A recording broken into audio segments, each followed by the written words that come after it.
A transgenic, genetically modified organism (GMO) is a living organism that has been artificially created by manipulating its genes. Genetic engineering allows organisms to be modified through transgenesis or cisgenesis, that is, the insertion of one or more genes into the genome. GMOs include microorganisms such as bacteria or yeasts, insects, plants, fish and animals. The term GMO is closely associated with the legal technical term, living modified organism, defined in the Cartagena Protocol on Biosafety, which regulates the international trade of living GMOs. Advantages for applications in agronomy and plant breeding. In the broad sense, they have three essential advantages. A great versatility in engineering, since the genes that are incorporated into the host organism can come from any species, including bacteria. This allows crossbreeding between species from different kingdoms, something that will probably never for good and benefit or for harm and danger potential could happen naturally. A single gene can be introduced into the body without this interfering with the rest of the genes, thus, it is ideal for improving monogenic traits, that is, encoded by a single gene, such as some types of herbicide resistance. In addition to innovation in food, genetic engineering allows obtaining novel qualities outside this area, for example, by the production of biodegradable plastics and biofuels. For the consumer's possibility of incorporating different nutritional characteristics in foods. Edible vaccines, for example tomatoes with the hepatitis B vaccine. Production of new foods. Fight against hunger and malnutrition. Foods with higher amounts of nutrients or new nutrients, such as golden rice. Agronomic improvements related to the production methodology and its yield. Increased productivity and quality of crops. Productivity increases on average more than 21% and the net profit for the farmer more than 68%.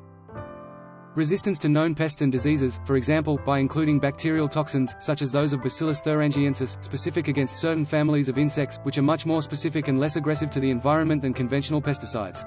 Tolerance to herbicides, such as glyphosate or glufosinate, salinity, phytoextraction in metalliferous soils contaminated with heavy metals, droughts and extreme temperatures. Speed. The genetic modification process takes much less time than traditional crossbreeding techniques, which require several generations to eliminate other genes that were introduced in the same cross. Disadvantages. The anti-transgenic movement uses several arguments to oppose GMOs. Damage to human health. Anti-GMOs argue that herbicides associated with GMOs, such as Roundup, are toxic. They consider that insufficient studies have been carried out to guarantee the safety of its consumption. During the genetic engineering process, genes that confer antibiotic resistance are used to identify cells with the desired modification.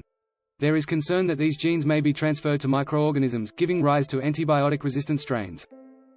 The possibility of intensively using insecticides to which transgenics are resistant causes neighboring, non-resistant, species to be affected and damaged.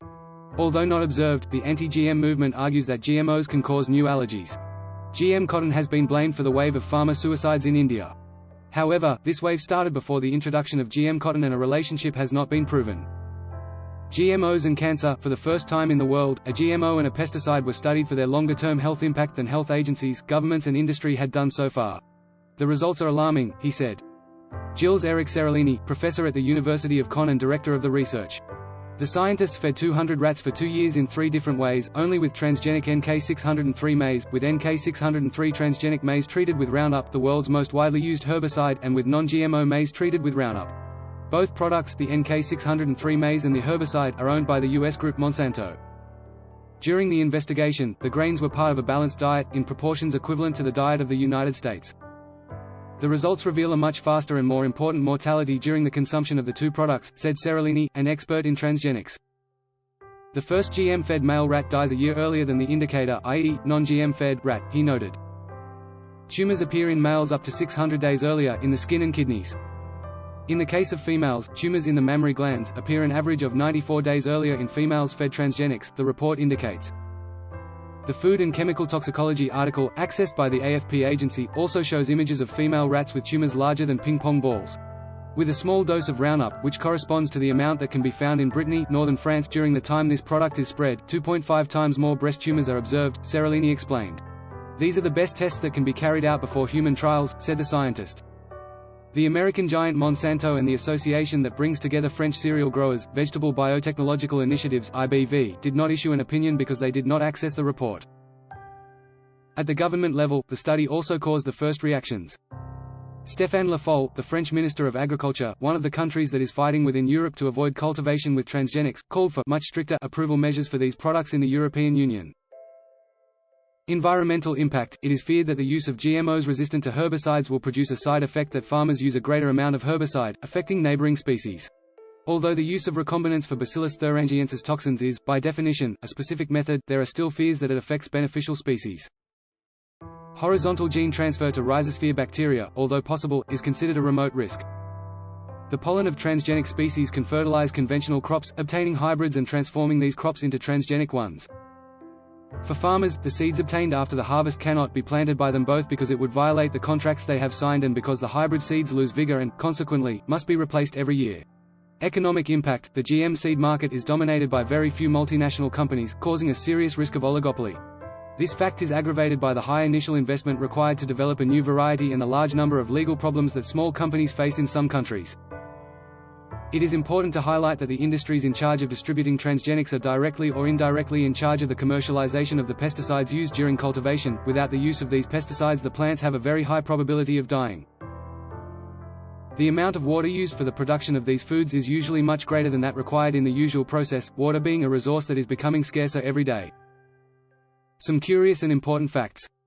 Only 10 multinationals control almost 70% of the world seed market, which means that farmers have little choice. GM crops do not feed the world. 99.5% of farmers do not grow them. Industrial agriculture uses synthetic fertilizers and agrochemicals that pollute our soil and water, resources necessary to produce healthy food now and in the future. The excessive use of synthetic fertilizers in industrial agriculture contributes to the aggravation of climate change. Greenpeace opposes any release of GMOs into the environment, release of animals or plants. Field trials or experimental crops, even on a small scale, also present risks of genetic contamination and should therefore also be prohibited. Greenpeace is not opposed to biotechnology as long as it is done in confined, controlled environments, without interaction with the environment. Despite the great potential of molecular biology to understand nature and develop medical research, this cannot be used as a justification for turning the environment into a gigantic experiment with commercial interests. Next, according to Greenpeace Mexico. Some myths and realities of genetically modified crops. Myth: it is safe for the environment. Reality: much of the GM corn is of the Bt type that has been engineered to produce an insecticide that attacks the European screwworm but also harms other insects that help control pests, including the monarch butterfly.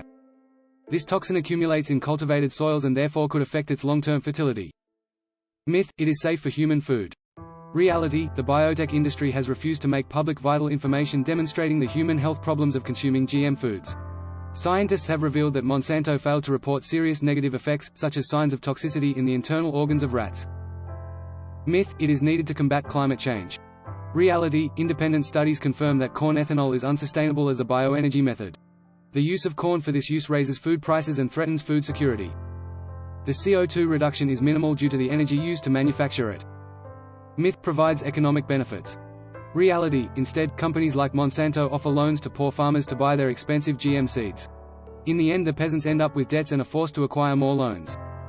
Whether for buying seeds or for accidental contamination, hundreds of US growers have been forced to pay millions of dollars.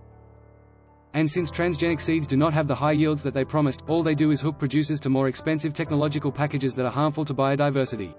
Myth: it will help reduce hunger. Reality: hunger is a problem of distribution and lack of resources.